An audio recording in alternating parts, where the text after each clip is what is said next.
The following show contains spoilers for Outside the Wire. But is it the red wire or the blue wire? Which one do I cut? We could survive that. We could survive that. We could survive it. Hello and welcome to We Could Survive That, your survival guide to the movies. I'm Jack, and today I'm joined by a man who's thinking outside the box. It's Chris. I've never thought outside the box. I don't make decisions for myself. I follow everything that I'm told, like a sheep. Also, it was the yellow wire, damn it. You missed the yellow wire. God damn it, why didn't you tell me? It's always blue, green, red. No, blue, green, yellow. What's the normal bomb wires? There's usually a red wire in there. I'd like to see if someone's made a list of the times that the red wire was the right one to cut in films and see whether statistically, cinematically, the red wire is good or bad. There will be a list that exists. Yeah. A simple Google will probably bring that list up. I can do that after though, right? You can do it after. I'll do that after. There's no situation where a wire is cut in this particular movie, which is this year's 2021's Outside the Wire, starring Anthony Mackie, Chris, Damson Idris, and Emily Beecham. And it's directed by Mikhail Hafez. Yeah. No? I was waiting for your attempt at this when I saw the name. I was like, ooh. It's got lots of umlauts in it. I thought I was going to nail it. My overconfidence was my downfall. It's directed by Mikhail Haverstom, who's done The Escape Plan with Sylvester Stallone and your best mate Arnold Schwarzenegger. He is my best mate. I've not seen those Escape Plan films, though. I want to watch them because of Arnold, but at the same time, I don't want to watch them because I don't think they're going to be any good. They might be good, you never know. I don't think they will be, but okay. Well, I'm guessing that you only have Outside the Wire to judge this director's work on. Well, unless you can tell me anything else that they've directed that we would have seen. I closed his IMDb page, so I'm sorry. Okay, that's fine then. Yes, Outside the Wire is the only thing I can judge him on. And to sum up Outside the Wire, it is a typical Netflix original movie. That you only watched half of. That I only watched half of due to unforeseen circumstances. But I've read the rest of the plot, so I know what happens. And I saw, I watched more of the film than what I didn't. I had 55 minutes of the film left, so I watched an hour of the film because it's on for an hour and 55. So I watched more of the film. So I've seen the majority of the movie. Only just, but I have seen the majority of the movie. Wow. And yeah, it's a futuristic science fiction movie where they're fighting in the military, aren't they? Trying to stop a madman with nukes from destroying parts of the world. It's like a James Bond plot. Well, no, I was going to say, imagine the plot to a Call of Duty video game. It's that. Imagine the most generic plot you can think of, which is terrorists want Soviet-era nuclear bombs. And then there's a twist about halfway through the movie, which I don't think you got to, which changes the film completely from terrorist wants to destroy the world to robot wants to destroy the world. It's Terminator style. It changes from one generic plot to another generic plot, but it doesn't really change the film. It should really change the whole dynamic of it, but it doesn't, because the end goal is essentially the same. So Anthony Mackie plays a robot called Leo, and he teams up with Harps, who's a drone pilot, who's on probation for going against orders. He took a shot that he wasn't authorized to take, and he got 2 soldiers killed in the collateral damage sort of thing. So he's sent off to the front lines, to the wire, because there's a war happening in Europe. There's a terrorist that's causing all sorts of havoc called Viktor Koval, and it's Leo's job to try and track down Koval and put an end to his terrorist ways. Harp gets dragged along despite the fact that he's got no field experience or anything like that, and it's all a big ploy because Leo is a robot that wants to stop the war because humans have started using machines, and now he thinks the war's going to go on forever, so he's going to blow up America to stop the war. Yeah, generic plot then. Yeah, because that's what Koval wants. He wants to blow up America with stolen Soviet nukes. Yeah, but he wants to blow up other parts as well, doesn't he? Like, he wants to blow up America, Paris, probably wants to hit various other countries. Well, not Paris as a country, France the country, Paris the capital, obviously. So, whereas, Leo just wants to blow up part of the US to stop it. well, the thing is that they only get access to we only see the access to 4 nuclear weapons, so I don't see how Koval could have done more damage than Leo. I don't know. Oh no, you didn't watch half the film. Why am I explaining this to you? Right, the first half of the film that you saw, where it's trying to be a buddy cop sort of film, did you like that? It wasn't utterly terrible. It wasn't great. I'm going to finish the film just on principle. I will finish the film, but I will never watch it again. I'm not going to keep it on my list. Just so it's not on the continue watching thing. So every time you go onto Netflix, it's like, do you want to finish this? Hey? Taunting me, going, come on, it's on here. Considering I've got that, and the other thing on my continue watching list is Saving Private Ryan. Oh. So I got to finish that as well. But 2 films about the horror of war, Chris. One of them more effective than other. So yeah, it wasn't utterly terrible. It wasn't great either. It reminded me a lot of the rebooted RoboCop movie. I don't know if you've seen that or not, but no. Whereas in the original RoboCop, you've just got RoboCop and one of the Ed robots. In the rebooted one, the Ed robots are numerous, and the military are using them abroad to fight foreign wars and stuff like that. So it sort of reminded me of that, but I think RoboCop did it better.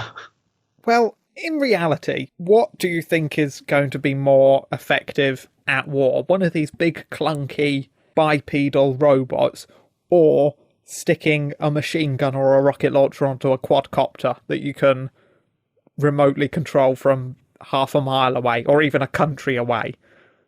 Well, I mean, obviously the drones are going to be much more better. I mean, not even need the drones, do you? It's just going to be cyber warfare with hacking and everything, rather than the big clunky robots that are going to actually be going in doing stuff. I can't see that happening realistically, but then you never know. They could happen. This time next year, you might be going, do you remember last year when we said about the clunky robots not happening? Now they're everywhere. I could push one of those things over and I don't think it would be able to get back up. I mean, if I was strong enough. I don't think you better. Yeah, exactly. Yeah, maybe it's like you get a group of friends to tip a car over. You can get a group of friends to tip a bipedal robot over. Because they're not very effective. They're a bit clunky. They get taken out by one shot. Granted, it takes like a rocket or a grenade to take them out, but they're not that imposing, really. There have been more imposing robots put to film. Speaking of which, this film... have you seen a film called Upgrade? Oh, yeah. Yeah, we a great film. I swear we spoke about this before, but yeah, the Australian one. It might be a bit Australian. Upgrade to the Australian one where he gets the chip put in where he can't walk. Yes, I don't think we've ever talked about it on the podcast, but I am going to spoil it. I might spoil it. It gives me Upgrade vibes, but Upgrade was done much more effectively in terms of the betrayal of the computer chip in his brain, and it was an evil computer chip.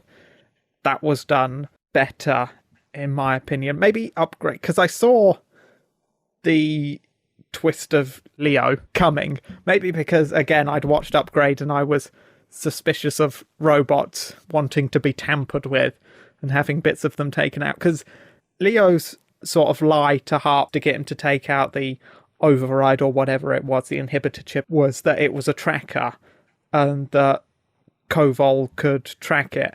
And I'm sat there thinking, well, it's too fucking late. You've already arrived at the bank. If they were tracking you, they know you're there by now. So what's the point in taking it out?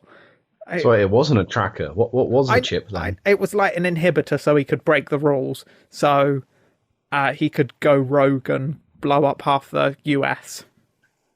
Oh, and that's why they put it in his back. Yeah. So he couldn't get to it himself. I get what the film's trying to say about war. What, war's bad? Don't use robots for war. Rights for AI. You'll be shocked to know that war is bad.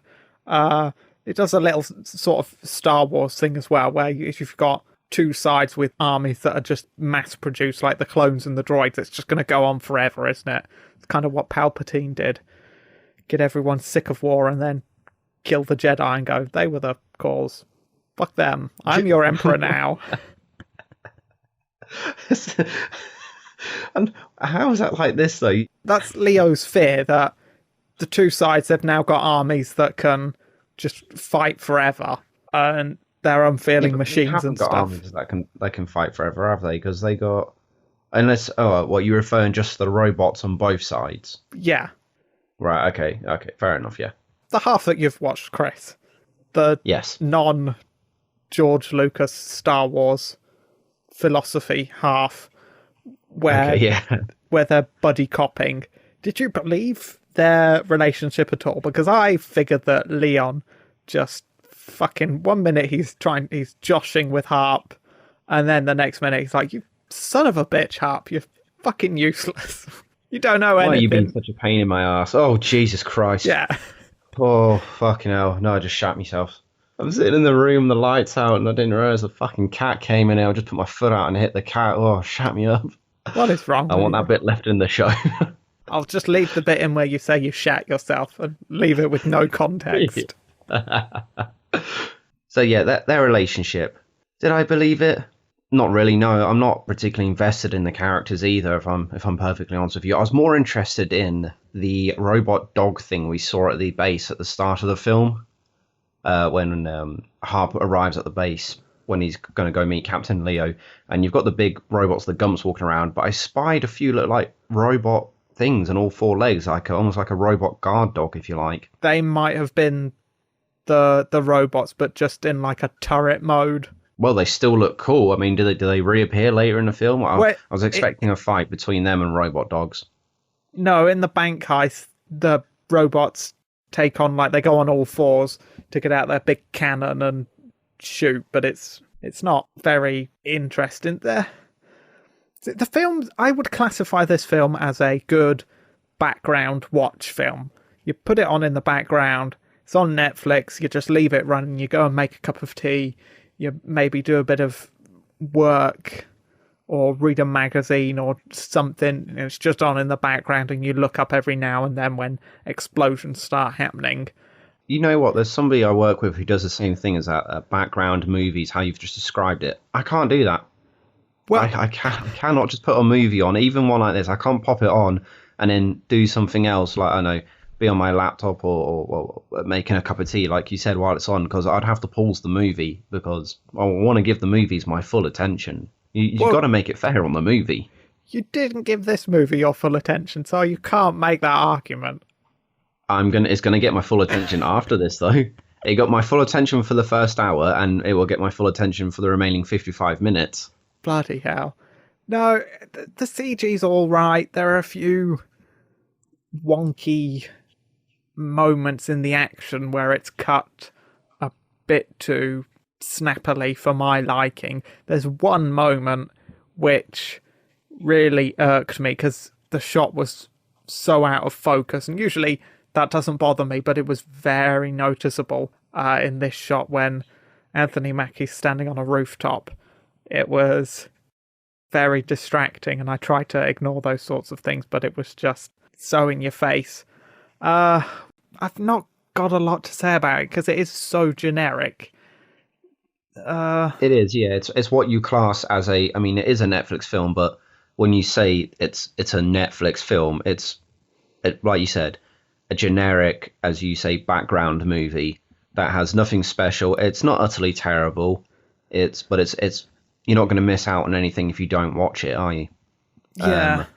The tone is sort of, it doesn't know where to land, because there are civilians getting shot by robots, but then the ending is kind of sugary, sweet, good guy ending, but it really shouldn't have been. It was a situation where Harps has to go and fight Leon before he can set the nuclear bombs off, and Harp is alone against this robot, and the commanders are like, are you crazy? This Leon's, he's the height of technology. He's stronger, smarter, faster, superior to you in every way. He's got more charisma than you. We modelled him off of Anthony Mackie. You don't stand a chance against this guy in any capacity. And then he doesn't. He gets beaten up, then he gets choked out, but Leon doesn't think to, properly disarm him, take away his gun. He just leaves him there. He wakes up 2 seconds later,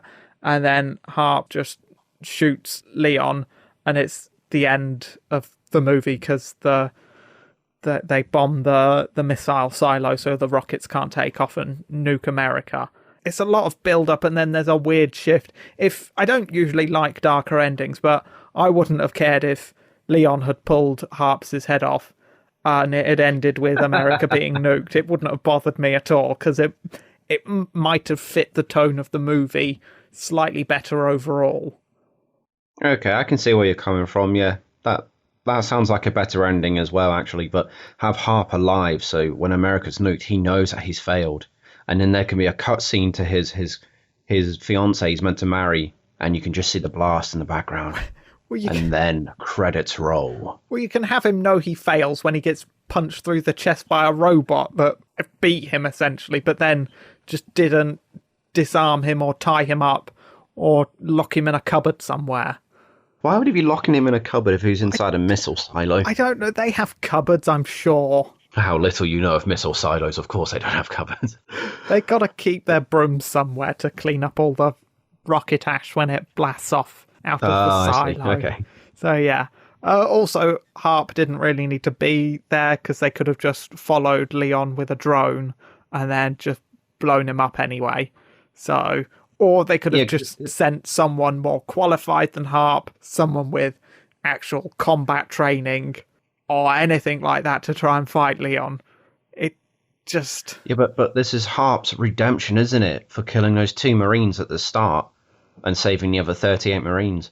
Like you said, it's a good guy ending. He had to have his redemption arc so he can go back to flying drones and killing more Marines afterwards.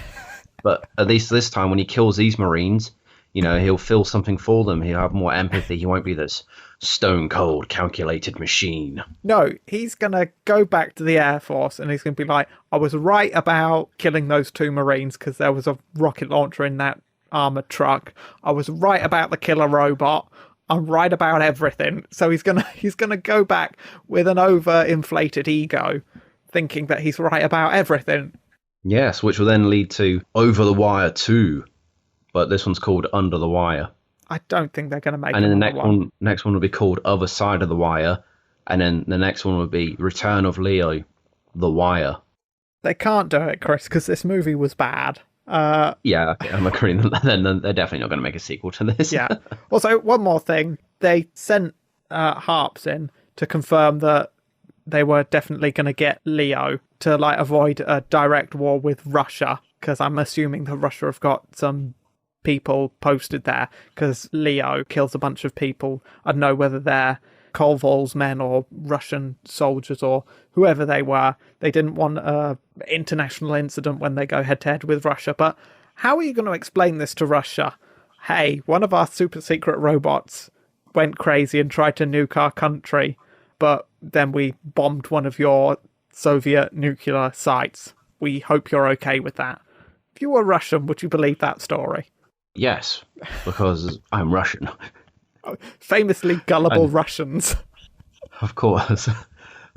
I don't know. Maybe it would be funny if they do this and then the Americans say to the Russians, yeah, this is what happened with our robot. And the Russians are like, yeah, we had the same problem. One of our robots went crazy and got into one of the things and tried to bomb us, and we had to take them out at the same time.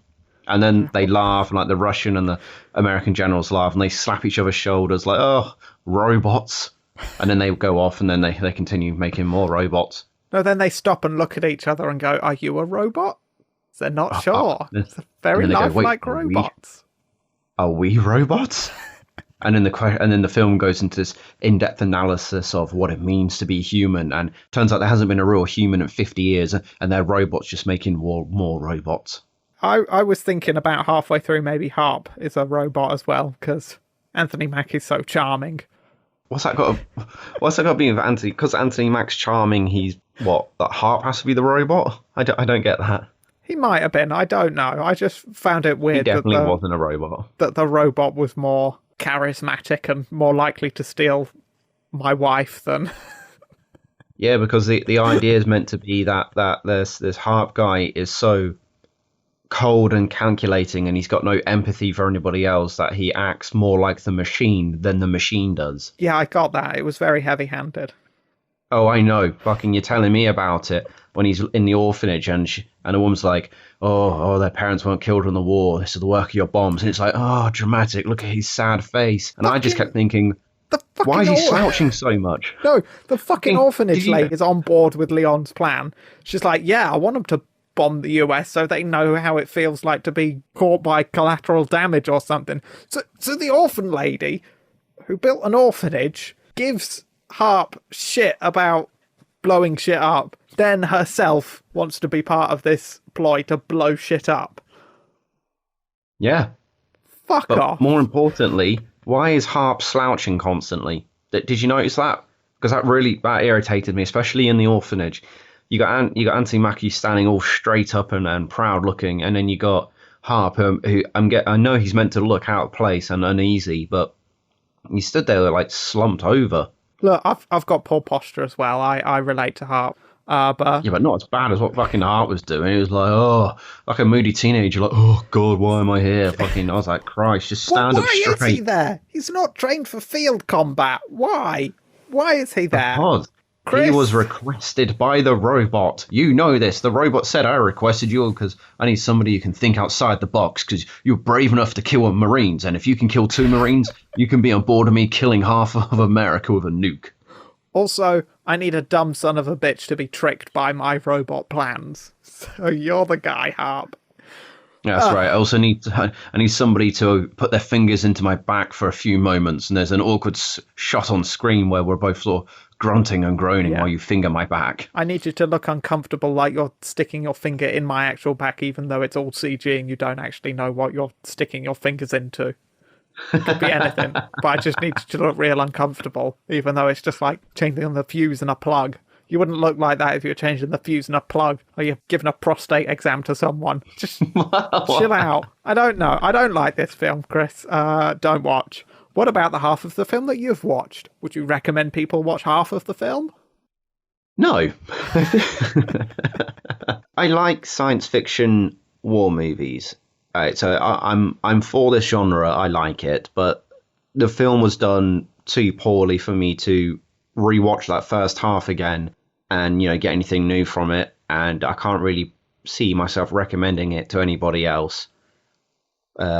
Second half, I can't speak for, obviously, but definitely not the first half. Yeah, I wouldn't recommend this. It's not a good film at all, to be honest. Generic. It's bland. I wouldn't tell anyone to go out their way to watch it.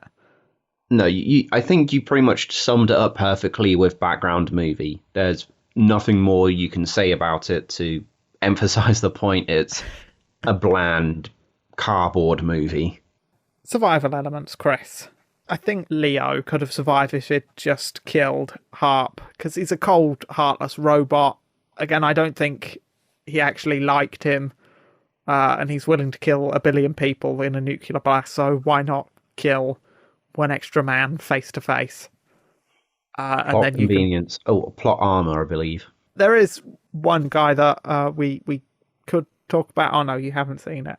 Oh, Koval, the Russian guy. I'm going to spoil it for you anyway. Leon goes up to him in his little compound. They have a scuffle. Leon kills a bunch of Koval's men, bodyguards, and then kills Koval by throwing a flag through a car window, out the other side of the window, and impaling Koval into another car. It's pretty sick shot. Maybe Leon should be a javelin thrower instead of a robot army man. Was it an American flag by any chance? Like, did the flag go out, hit this terrorist in the chest, and then as he lay there dying, the flag sort of came down? The American flag was just sort of swinging in the breeze. America, fuck yeah. I'm going to bomb it. Yeah. No.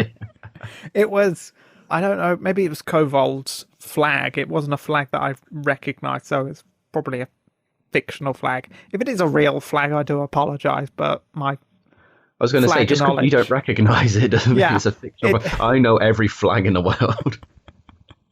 I don't, but it didn't look like a real country's flag. It looked like his organisation's flag. His organisation's the V with another line drawn to make this part of the V look like a K, isn't it? That's his logo. Yeah, but it wasn't like that. And it was probably a country flag. No, it was a blue flag with like a weird white wiry sort of logo. It just gets impaled by a flag, Chris. How do you dodge a flag being thrown at you by a super intelligent robot man? Move out of the way of the fucking flag. Wow. There you go. Once the flag's left Anthony Mackie's hand, that flag's flying through. Yeah, he's got no control over that flag no more. You just move out of the way of the flag. But then how do you escape Anthony Mackie? He's in a car, isn't he? No, he gets impaled into a car. Oh, okay. Also, I'm pretty sure one of Koval's arms is broken. You don't need an arm to escape Anthony Mackie, though, do you? Run. How fast can he run? Quite fast. And he's a robot. Unlimited stamina. Oh, God, that's cheating. Okay, so you dodge the flag, it pales the car, you pull the flag out, and then you fight him with the flag. He does have a gun. Okay, the fight goes, Anthony Mackie grabs Koval, uses him as sort of a human shield, so nobody shoots at him. He breaks or dislocates Koval's arm or shoulder, then he drops Koval to fight some other people. Then, once they're done, Koval shoots him through a car window from the other side of the car with a handgun. Then the flag comes out and he gets impaled. Oh my. So he has the drop on him. Maybe if he had a bigger gun. Well, yeah, I mean, if those big Gump things only get destroyed by rocket launchers, let's assume that Anthony Mackie can only be destroyed by more powerful weaponry. So, yeah, bigger gun. I thought all terrorists and supervillains and people in these types of movies always carry the bigger gun. What about a 44 Magnum handgun, the most powerful handgun in the world, according to Dirty Harry? Is it still the most powerful handgun? I mean, Dirty Harry was a long time ago. Dirty Harry would not lie to me. Also, they wouldn't have that gun in this film. It's not futuristic enough. A laser gun, then. Maybe if he had a laser gun. Oh yeah, laser gun, a laser gun, or maybe a small EMP machine, because then that would have taken out Captain Leo, wouldn't it? No problem. Yeah, because he's a robot. He's a robot man. Can't work without EMPs. He's a robot, but with heat in his hands, so he's more human-like. So when he shakes people's hands, they don't go, "Oh, what you got cold, clammy hands for?" I mean, are they someone's real hands? Oh my God! Do you think they've cut them off and just that's stuck horrible. Hot water bottle in them? Yes, a hot water bottle in them. No, he's probably just got, it's obviously synthetic flesh or whatever, and then it's just like a heating pad under the flesh, isn't there? Ugh. You say for that, and what about Terminator? They've got actual blood and grown human tissue on them. Yeah, that's fine. But a heating pad under some synthetic skin isn't. Yeah, that's weird. That's what? No. I think I would be able to tell the difference. I bet you couldn't, because you've never told the difference on my hand. I mean, we've never shook hands, but there you go. Yeah, I try not to shake your hand because your hands are so greasy so and sweaty all the time. Yes, why? You're constantly nervous, like a mob snitch, always on the edge of being found out. Oh, it's just the way I was programmed, evidently. It was you, Weasley Chris. Who would have thought that a weasel Chris was the snitch? I never would have thought it. Chris. Yeah. Next week, we are going to be talking about another Netflix film, hopefully one that's slightly better and one that you will be able to watch all of. White Tiger, or The White Tiger. You know what? I'm going to start midway through the film and watch the second half of it and just miss the first altogether. Good. Balance it out. I will. Oh, maybe you should watch the first half and I'll just watch the second half, and then we got put it together. Yeah. That's an idea for a podcast where someone just watches half a film. Yeah. Yeah, exactly. And then the other one watches the other half. That's brilliant. Yeah. I'm not doing that. If you're listening to this, you can have that idea. What? No, that's my idea. Have it. Just credit Chris every episode. Every episode, yeah. Yeah. Okay, that's it from us, folks. End it, Chris. You can't say that. That's Looney Tunes. They said that's all, folks. You said that's all from us. I think that's enough to get away. We're not getting sued. Hi, Looney Tunes. Okay, well, thank you to everybody who's been listening to We Could Survive That, your weekly survival guide to the half-watched movies. We will see you next week for The White Tiger. But until then, keep on surviving. And remember, war is bad. And never trust an android. Goodbye.